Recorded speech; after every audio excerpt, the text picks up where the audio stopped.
Alors, on va faire l'astrologie de Jim Carrey, qui est un acteur vraiment particulier, dans le sens où, si on a regardé au moins un de ses films, on peut remarquer qu'il y a quelqu'un de vraiment énergétique et qui parle vraiment à un débit très très impressionnant. Si on a regardé une de ses interviews, c'est pareil, il se comporte comme dans les films, c'est-à-dire que c'est un... On pourrait presque dire qu'il est fou, quoi, en fait, tellement il parle beaucoup, tellement il envoie des blagues à la suite. Et beaucoup de ses films, il joue un peu un acteur un peu... enfin, il joue son rôle, en fait, comme tous les acteurs, en fait, quasiment. La plupart, ils jouent leur propre rôle. Et dans un de ses films, avec son pote, tout le temps, ils font des petites blagues un peu d'enfants. Donc il y a ça qui ressort beaucoup, faire des blagues d'enfants. Faire beaucoup de blagues, parler beaucoup, se comporter comme un enfant. Et souvent dans ces films, quelque chose de magique qui ressort aussi, un peu le côté magique, le côté surnaturel, et aussi le côté de développement personnel, psychologie un peu, on va dire, des fois qui ressort aussi pas mal dans ces films. Du coup, un peu de psychologie, un peu de folie, quelqu'un qui veut profiter de la vie, quelqu'un qui prend pas la vie au sérieux. Et après aussi un côté sérieux, spirituel aussi en même temps dans ses films, par exemple dans Bruce Tout-Puissant et tout ça. Du coup, vraiment un acteur qui joue dans le côté drôle, mais aussi un peu spirituel parfois. Et du coup, alors, comment ça ressort dans son astrologie? Beaucoup de planètes en Verseau et ses vies antérieures en Verseau. Et ces placements particuliers de Mercure et Jupiter qui sont juste à côté fait, à mon avis, une grosse part de qui il est vraiment au niveau du parler et tout ça. Le fait qu'il parle beaucoup, c'est dû en partie à ça. Et aussi au fait que son point d'éclipse des vies antérieures est dans le signe de Verseau. Du coup, Verseau, c'est un signe qui parle beaucoup quand c'est les vies antérieures ou c'est la Lune. Et du coup, aussi, il a la Lune en Gémeaux, qui est un signe qui parle beaucoup. Moi-même, j'ai la Lune en Gémeaux et je sais que c'est une des raisons pourquoi je parle beaucoup et j'aime partager. Gémeaux étant le signe de Mercure, lié à la planète Mercure, qui est la communication, recherche d'informations, communication, côté social. Et du coup, on a un Mercure fort, parce qu'il y a Jupiter juste à côté. Et c'est à quelques degrés près, à peine à 1 degré, même pas, moins d'1 degré. On a le point d'éclipse à côté. Du coup, c'est quelqu'un qui a passé beaucoup de temps avec Mercure. Et c'est Mercure qui est le plus proche de son point d'éclipse des vies antérieures. Du coup, c'est quelqu'un qui a passé beaucoup de temps avec le côté Mercure, côté communication, parler, amitié, et tout ça, ce qui est lié à Mercure, donc c'est beaucoup de choses.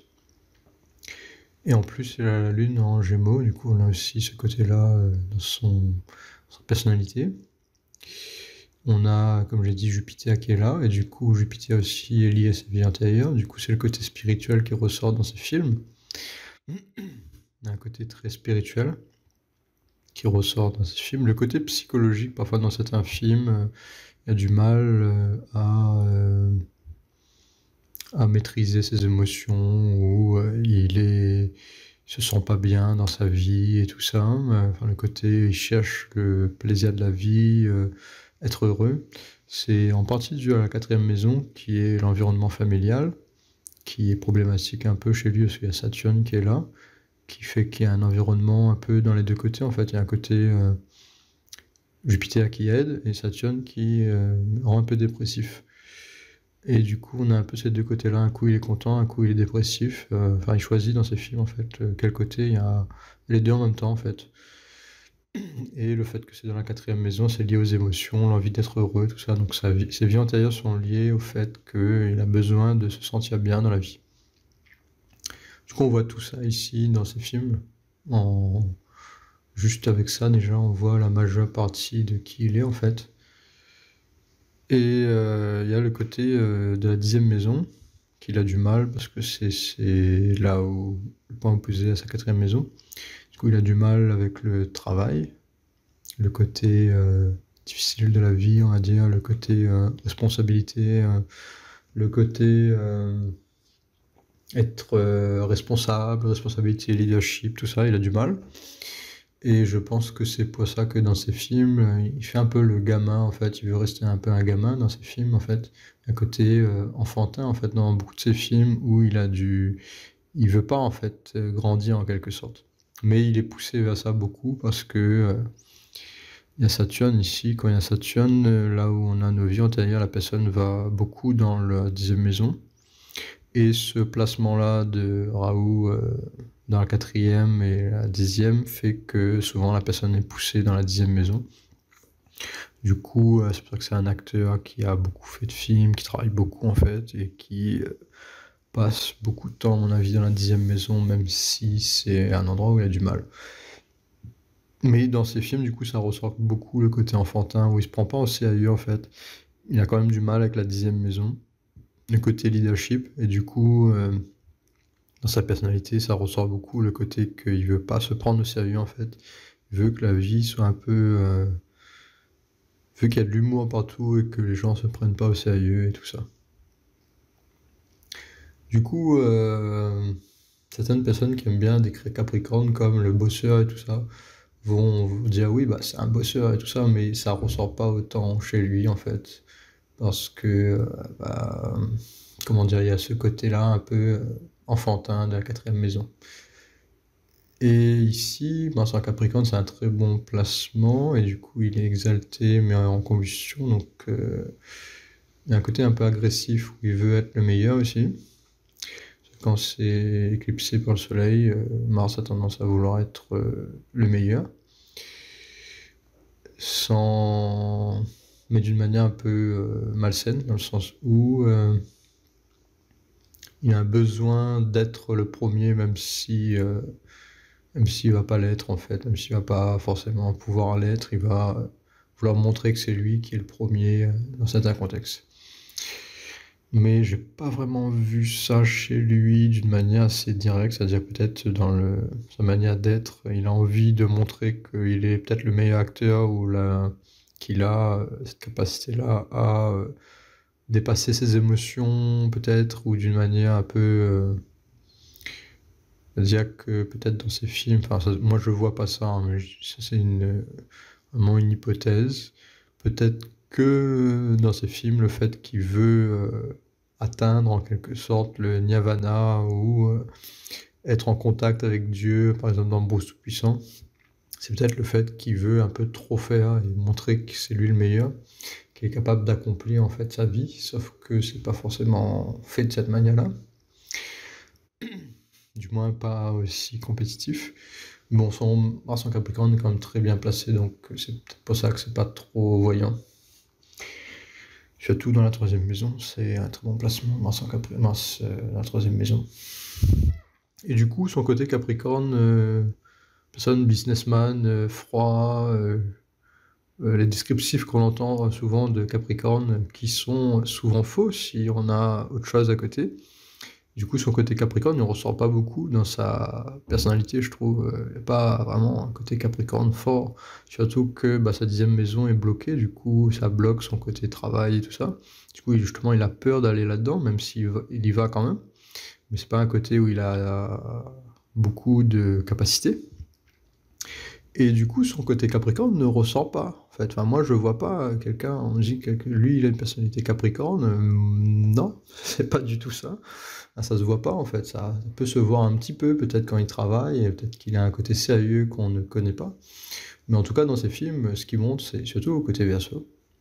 Côté psychologie. Verseau, c'est aussi de la psychologie, dépassement de soi, dépassement de ses défauts, atteindre, en fait, dépasser tous les blocages qu'on a psychologiques, et beaucoup de ces films sont là-dessus. Le Jupiter et Mercure, il parle sans arrêt, comme ça n'arrête jamais. Et voilà quoi. Et la Lune en Gémeaux, qui fait qu'il parle beaucoup aussi, qui est très social. Du coup, le côté Capricorne, on ne le voit pas, quasiment pas.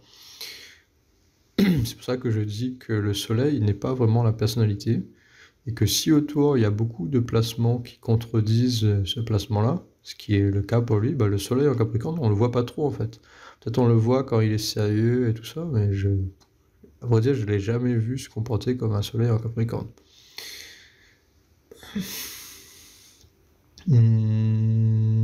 Parce que c'est pas un signe aussi très fort, Capricorne, enfin le soleil en Capricorne n'est pas très fort. Du coup, s'il a une lune qui est mieux placée, en l'occurrence, pas parfaite non plus sa lune, c'est dans la 8e maison, donc il y a un côté caché, peut-être le côté ésotérique un peu qui monte pas trop, mais qui montre parfois dans certaines interviews ou certains trucs qu'il fait.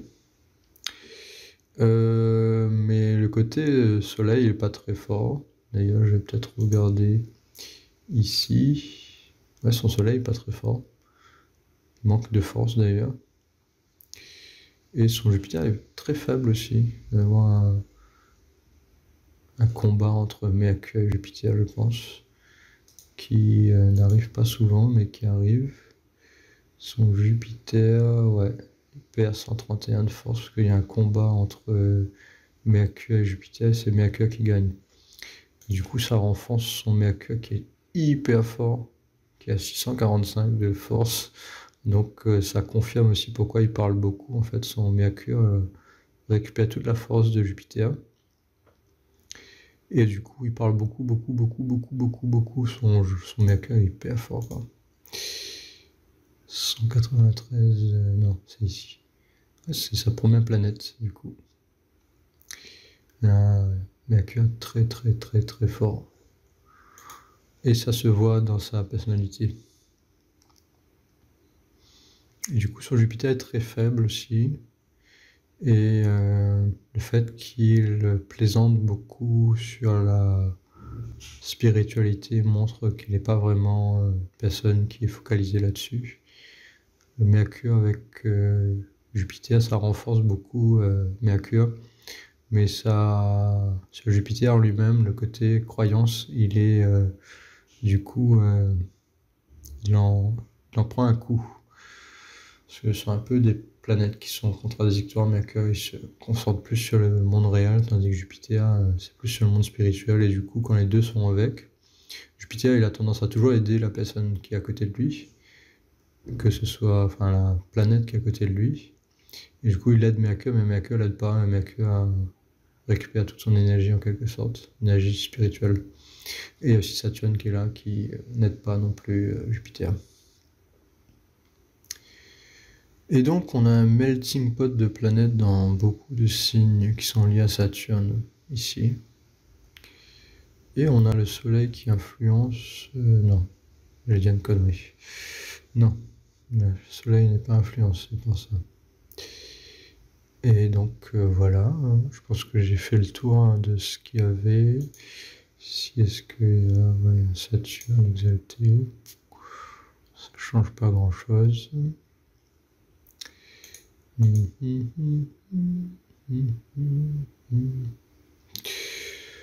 Ouais, c'est plus ou moins tout ce qu'il y avait à dire sur le plus flagrant. Après, Scorpion, c'est sa planète, c'est son ascendant.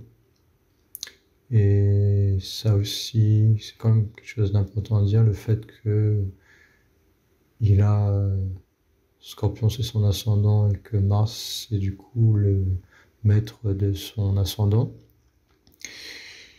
Ça montre, ça renforce son côté hyperactif en fait. Il travaille beaucoup, il fait beaucoup de choses, tout le temps en train de faire quelque chose dans l'activité. Du coup, il a ce côté très fort de Mars là, qui fait qu'il est très actif. S'il n'aurait pas eu ce Mars là en Capricorne, il n'aurait pas fait autant de choses, autant de films, autant d'activités, tout le temps en train de faire quelque chose, tout le temps en train de blaguer. Il serait peut-être juste un blagueur, pas un gars qui fait autant de choses. Et du coup, voilà. Pour ce que j'avais à dire sur lui, Jim Carrey.